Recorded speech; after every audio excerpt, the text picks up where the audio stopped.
Yeah, I played well. You know, not too bad. It was a long day, you know, up at before 4 o'clock this morning. So I think I was, 3:45 I set the alarm for.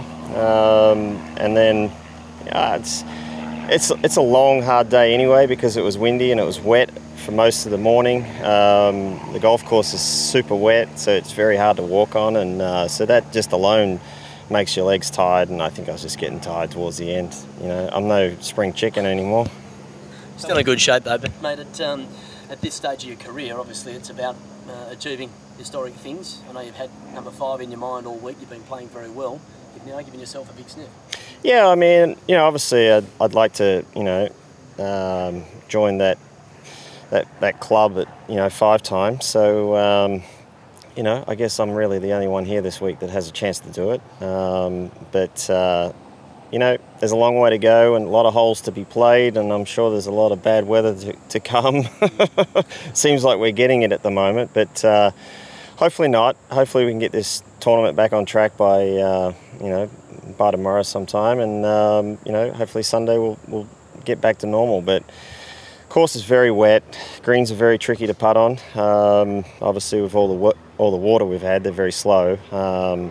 But I'm just happy to shoot under par in the end. I had it going and then dropped a couple, and then I was lucky enough to pick up a few more towards the end. A spectacular chip in on 17. Run us through the shot and what club you had in your hands and what you thought. Well, it wasn't a chip in to start with. It was a 9-iron.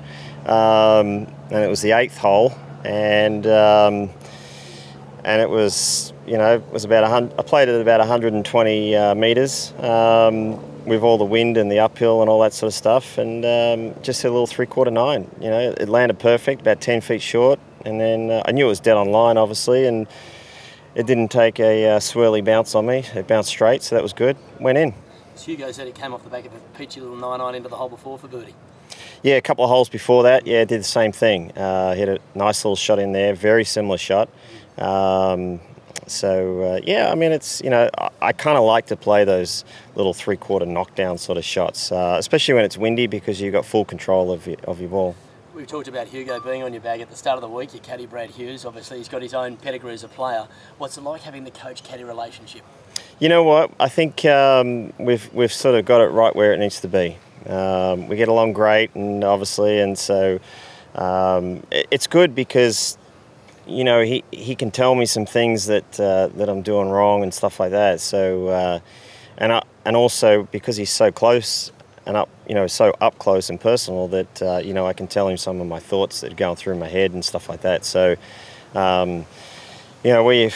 where I've been in the past, top 30 in the world, and where I've been in the last couple of years, I mean, there's a big difference there, and I'm trying to get back to that top 30 in the world, top 20 in the world, and it's just a matter of eliminating the demons that are stopping me. So at least I can tell him exactly, what demons is appearing in the head at the time. It's a bit dangerous. Given the fact that it's been such a successful thing with Cole Swatton and Jason Day, if this week goes well, could Hugo be a full-time bloke in the States with you? Well, let's just see let's just get this week through first, all right? So, but we'll just look forward to tomorrow. All right, Rob, talking about demons, what are we talking about? What demons are you talking about? I can't tell you because they're mine. I don't want to give. I don't want to. Well, as a golfer, you want to try and hit perfect shots, but what happens is you have a fear of blocking it right or pulling it left. So you stand on the tee, and if you have a fear of blocking it right, you'll wing it straight left. So you got to try and come up with an image that's going to get rid of that, and it's very, very hard, and especially when you've done it that many times. So it's when you learn to miss or hit bad shots and stuff. That's why kids play with so much freedom. When they're in their 20s and early 20s, 19, because they haven't learnt to, block it right and let it mean something. Because when you let it mean something, that's when you create the fear. And so all I'm trying to do is just eliminate that sort of crap, that garbage that's coming into my head. So, and what it does is it tightens up muscles in your body, and then you can't release the club head. How difficult is it to eliminate those once they infiltrate the head, you know? It'd be like you trying to shoot 63. That's difficult, isn't it? And I don't mean for 9 holes. Well, what do you have to do to get rid of it? I mean, is it a matter of just getting some confidence back? Is it, I mean, you see sports. Yeah, it's just, I've seen them all. They all say the same thing, so it's a waste of time seeing a sports psychologist. You know, I have a pre-shot routine that I go through every day, every week, and you know, I've seen everyone. I've seen hypnotists. I've seen, you name it, I've seen it. You know, the best thing is just to get a cricket bat and hit yourself over the head every now and again, and try and beat it out of you. So, you know, it's just, you just got to keep working at it. But you know, all it is confidence. When you lack the confidence, it's very hard to produce the good stuff. So, because the fear overrides the you know. So that's where you got to get to. So I'm working on it. So. The fact you've been in the mix, right, all the tournaments this summer, does that give you faith that you're winning that war or what?